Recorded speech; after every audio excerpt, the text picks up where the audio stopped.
Last week was a doozy. I'll admit I was full on in my expectation about the US election.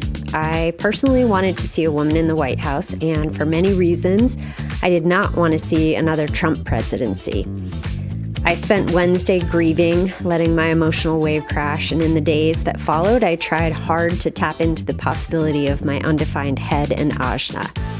I vacillated from getting stuck on the numbers of all of it to trying to understand what half of the US is thinking with a Trump vote. I mean, honestly, though, trying to understand. It's a journey, but what I do understand is that really we all want the same things. We want health, wealth, and happiness. We don't all agree on the details, but we sure do share these hopes.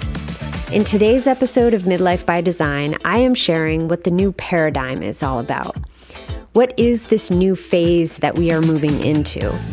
It's been prophesied for eons, and we chose to come here for it. I'm your host, Lori Lisai, human design teacher and alignment coach, here to help you as a midlife woman use human design to shed others' expectations and be who you came here to be, which we sorely need in these times. Let's dive in. Well, that happened. I am recording this just a couple of days after the US elections, and I just want to preface this episode by saying that I truly believe that we chose to come here during this time, in this body, our souls incarnated in this place for a reason. So we kind of signed up for a crazy ass ride, and it's my belief that it's going to get crazier, but there's a certain amount of comfort, I think, in the thought that we sort of empowered ourselves to come here to learn these lessons. So I want to talk today about this time that we're in and some of the prophecies that have been expressed around it, and also some of the tools that we can use to empower ourselves and not only survive through the ups and downs and the craziness, but thrive. Because in this podcast, Midlife by Design, I very much want to help you thrive and help you see midlife as this phase where you get to redefine who you are. And I really think we're going to have lots of opportunities to do that in the current environment. So there are many different prophecies about this time in our world, this specific time as we move into the 2020s and the 2030s.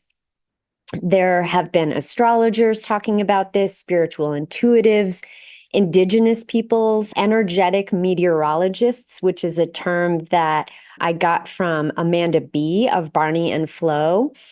And they are the people who are looking at like solar flares and sharing information about the Earth's frequency and what's happening with big spikes in energetic frequencies. And basically what's happening is that we are moving from 3D, which is like this very physically based dimension where we're very aware of just our immediate surroundings, to more of a 5D, which is really about higher frequency, about being tapped into the fact that we are all one, about recognizing that we are just little bits of a collective.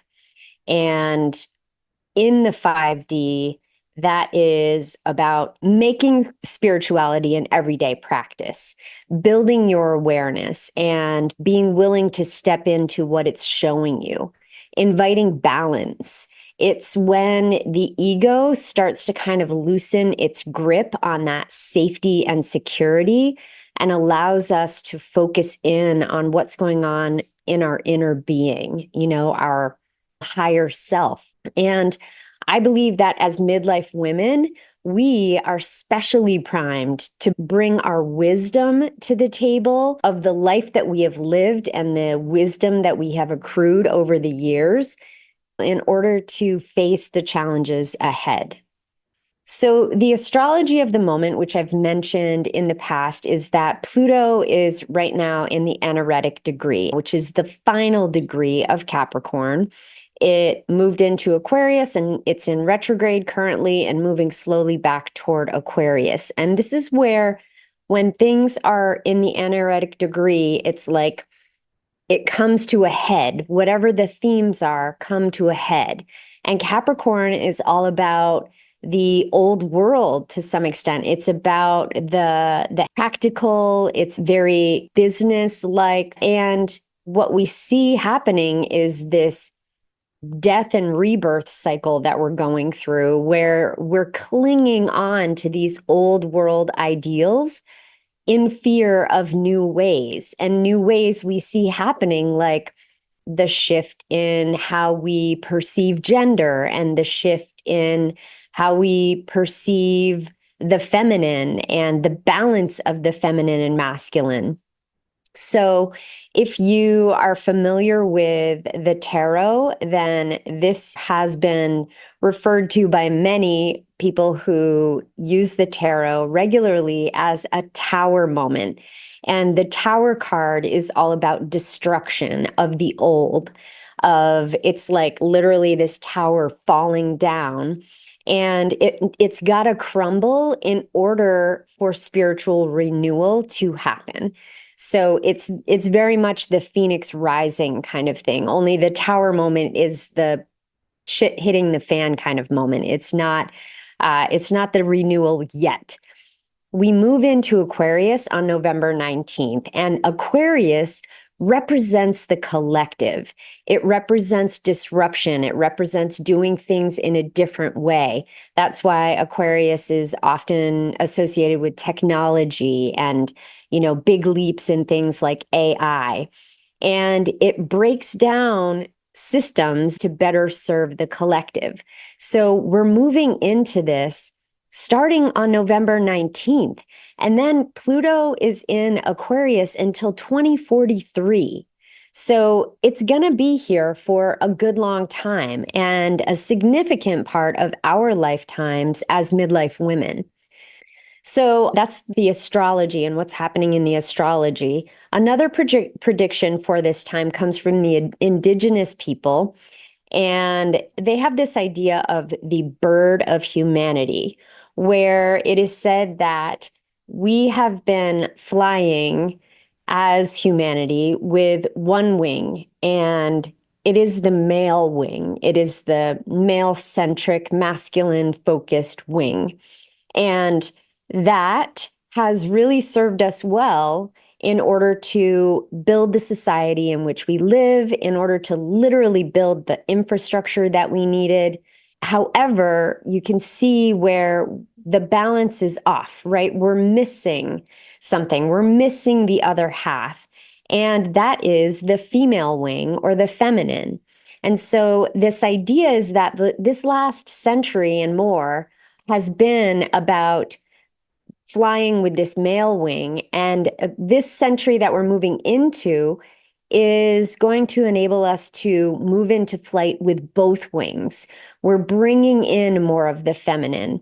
We are tapping into our intuition and using that to guide us. We are much more in tune with our inner self, our inner being, our spirituality, our flow, all of the things that are that yin energy. And I see a lot of division in the spiritual space around like feminine versus masculine. And I've probably been guilty of this myself in an effort to kind of overcorrect. And I think we have to remember that we really do need both. And wild women, this idea of the wild woman, she takes this feminine energy and is able to use it for not only her good, her growth, but also for the growth and betterment of other people. However, it's not in trade for her own sovereignty.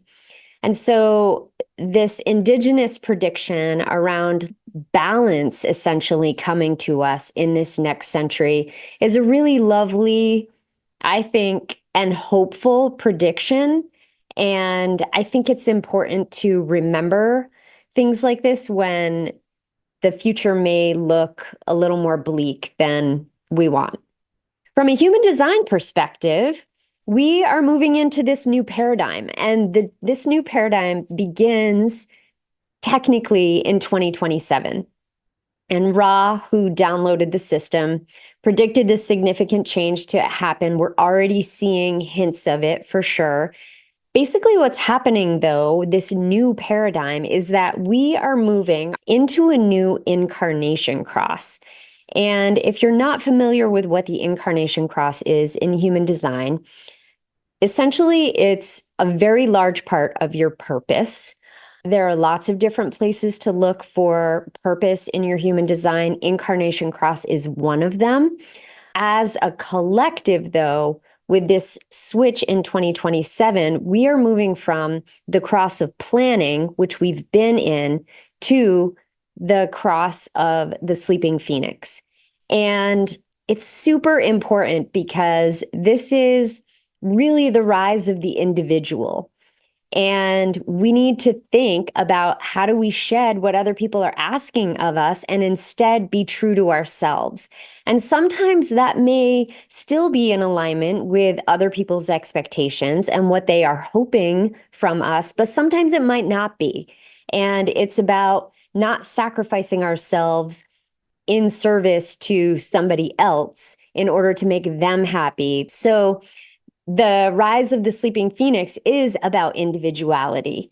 And I think the best way to come into this new paradigm is feeling strongly rooted in your ability to make decisions for yourself based on your human design authority.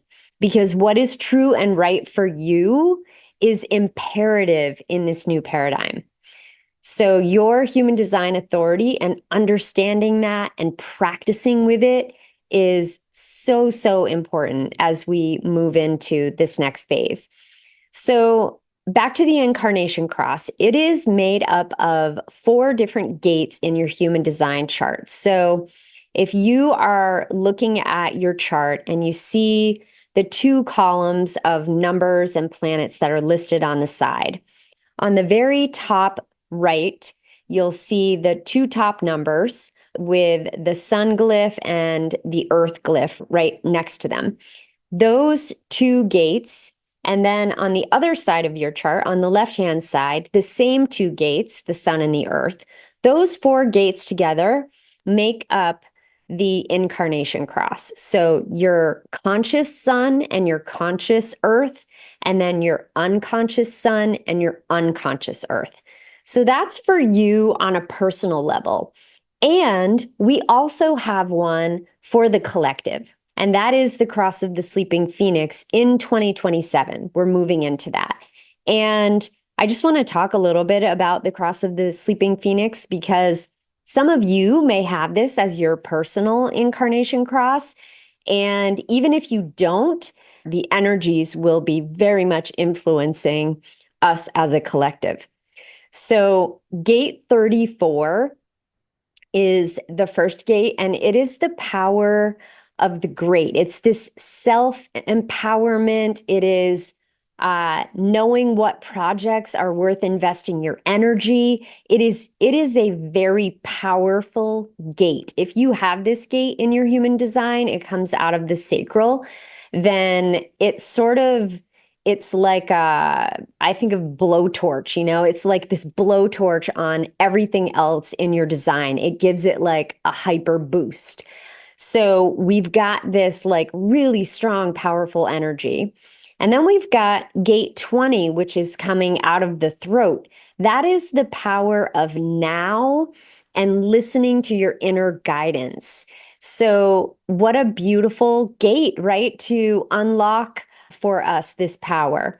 Then we've got gate 59, which is the gate of sustainability, of relying on yourself and relying on collaborations that are truly close. They're intimate. And then gate 55, which is the gate of faith and abundance of spirit. The gate 55 is so beautiful. It's learning how to tap into your inner strength, your inner guidance, and the channel 2034, which connects the sacral to the throat, is the energy of speaking into existence what you desire. So if you have this channel in your chart, then I would highly suggest that you speak into existence what it is that you want and really be mindful of your words. And then this is going to be even more important in this new paradigm for all of us, whether we have this in our incarnation cross in our chart, whether it's in our chart at all. It is the most powerful channel in human design, so really important for you to familiarize yourself with this energy moving in. And of course, if you want to dive into your human design chart, I would love to help you with that. So feel free to book a session with me and we can talk about how does it show up in your chart? Or if you don't have those things, what are ways that work for you to really tap into who you are and understanding how you make decisions and how you stay true to yourself. But this time that we're working toward is this time for us to create our reality with intention. And I want to talk a little bit about this word intention because I think that we've seen so much. I just did it actually on Threads, like blurting stuff out without enough thought, without enough intention going into it. And I think we really want to be mindful about that and mindful of our words and also open to hearing other people's opinions and listening for what feels like your truth. So we haven't talked a ton about manifestation, but this is definitely a period of time that we're moving into where feeling what we desire, really truly focusing on how does it feel to have that thing? How can I move my imagination to create emotions to help me feel as if it is already happening? And I have some ideas, which I'm going to drop in just a second, about how you can help yourself do this. And putting practices into place right now will only support you in the future. Remember, emotion is just energy in motion. It gives us the fuel to bring things into our reality. So, especially for the half of us that are emotionals, so important for us to use our emotions right now to move energy, to show other people how to feel, and to commit to using those emotions to create this reality that we want to see. So if you can imagine a world that thrives in abundance where not one person is struggling because they're in survival mode constantly, that is the world that we're working toward. So, what could you offer the world if you weren't so focused on survival? If you didn't have to worry so much about your 9 to 5, or if you didn't have to worry so much about the toil, the kind of work that you're doing that feels like a slog. How would you actually use your time? What would you do with that time?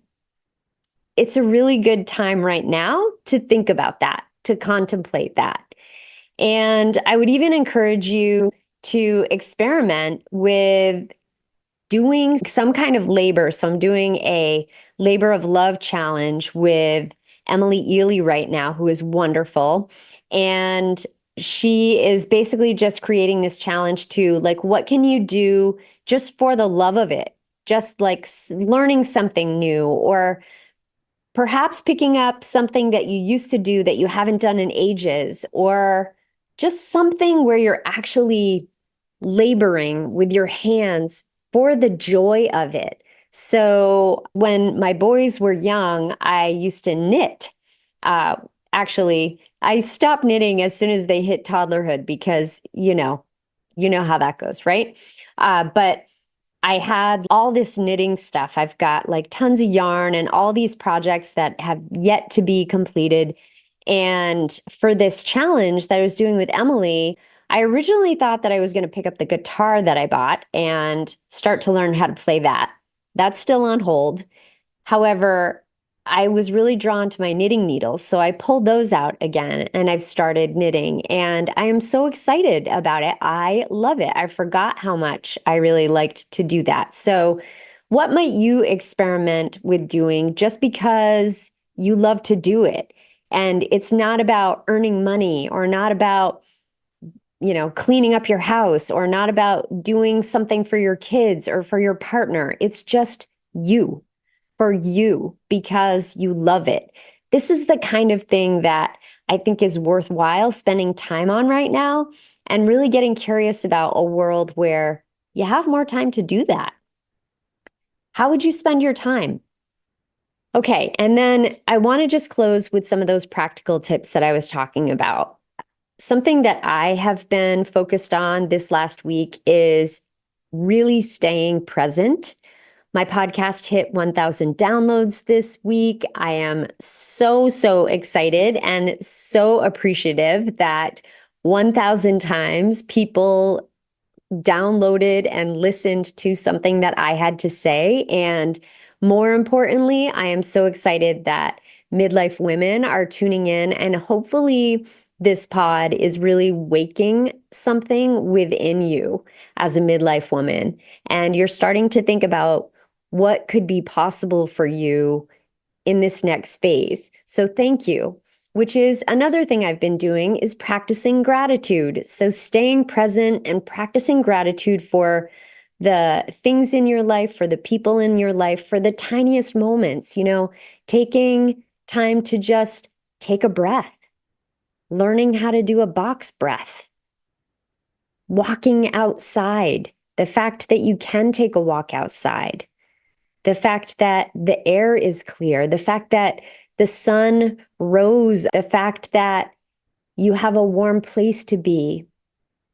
Any small thing that may seem monumental to other people, it's just so important to practice gratitude. I think it's so easy for us. Our brain is literally wired to find the difficulties. And when we train it to see the beauty, it makes our lives so much better.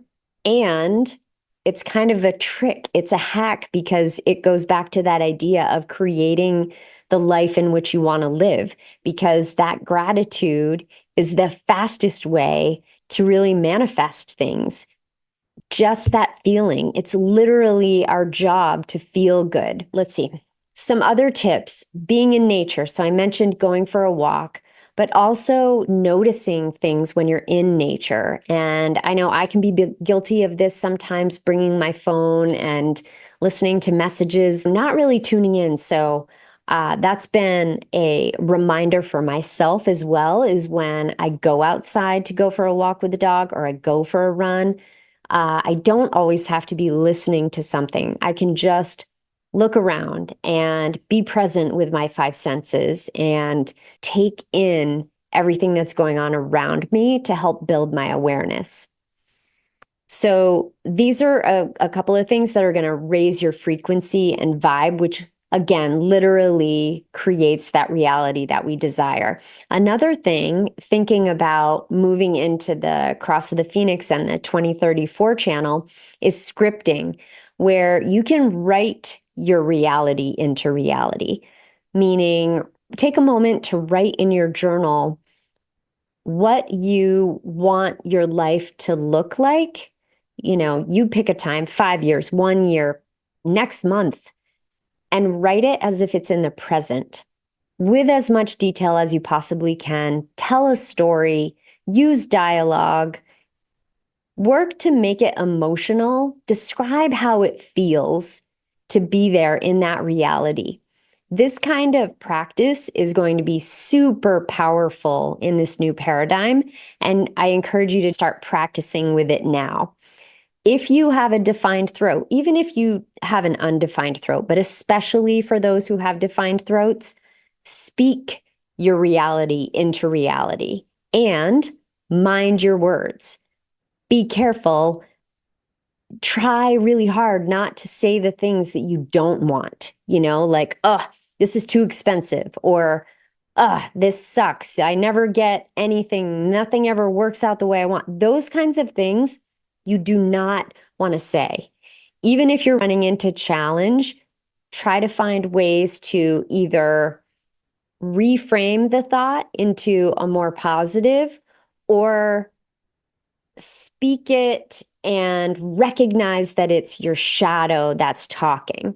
So I don't want to bypass, by saying like ignore the shadows because they are very important to integrate and bring into your wholeness. However, I want you to understand that if you're always speaking negatively and noticing only the negative, that's what's going to show up in your reality. So you want to try to shift and reframe those things to be more positive. I'm also going to invite you to expect miracles. You never know. Miracles happen every single day. And the more that we expect them, the more they're bound to happen. And look for miracles in your life. Like, what kinds of things are happening that are truly miraculous? It is amazing that I was able to get a pod up and running this year.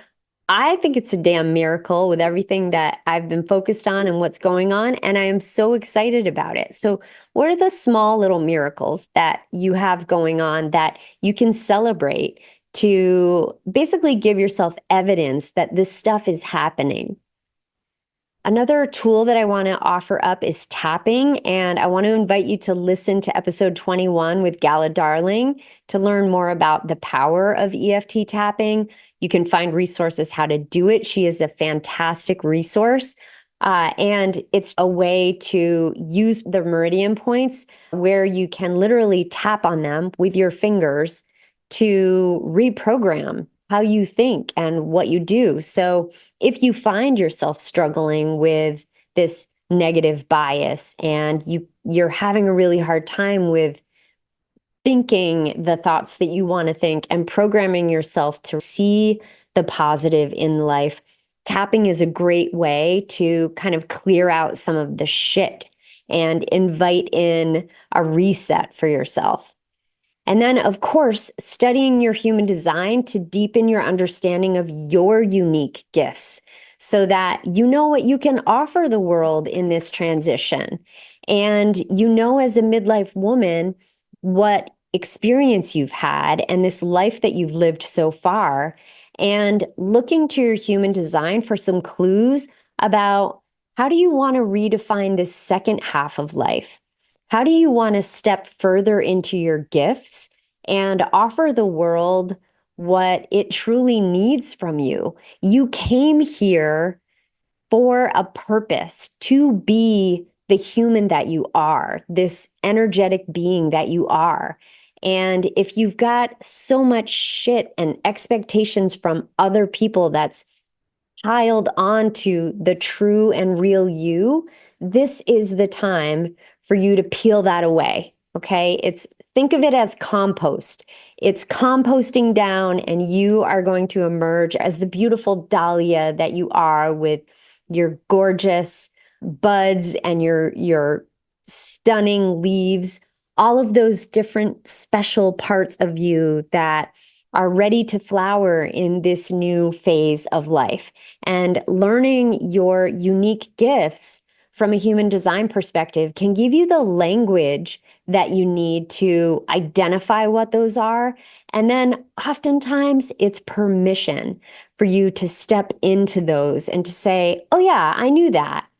Human design oftentimes isn't so much this revelation of like, oh my God, I didn't know that about myself. It's more a remembering of like, wow, I totally knew that about myself. And I've just been tamping it down. I've been trying to diminish it or make it small because I felt like it makes me weird, or I don't fit in, or people don't like it. They think I'm too much or whatever. And This is your invitation to say, fuck that. This is your era of no fucks, right? As you move into midlife, your beautiful brain is literally changing in order to give you that fewer fucks. So use this time to deepen into your gifts and finally give the world your special sauce. So I hope this episode has been helpful in providing a frame for us to understand what the fuck is going on in our world from a number of different perspectives, from the astrology perspective, Indigenous peoples with the bird of humanity, from a human design perspective and the cross of the sleeping phoenix that we're moving into. All of this stuff is coming down the pike. Remember, we signed up for it. And I know we can do it. I know midlife women, I just feel like have so, so much to offer this world. And we came in when we did so that we could be in this wild woman phase during this time. So let's fucking light shit up, ladies. Thank you so much for listening to Midlife by Design. I believe that we have a mission here as midlife women on the planet, and our biology is priming us for the task. If you're curious about how human design can help, I would love to invite you to book a call with me. Let's chat about your unique purpose and how you can shake shit up to genuinely live it instead of living on autopilot, letting days pass when nothing makes sense anymore and you're feeling more and more restless and unfulfilled. The call is free. I'll drop it in the show notes. Human design really can bring clarity and give you the permission that you didn't even know you needed to finally make the changes you desire. As we close, I'm sending you the strength to release what no longer serves you, joy to fill your days, and clarity to fully be who you came here to be.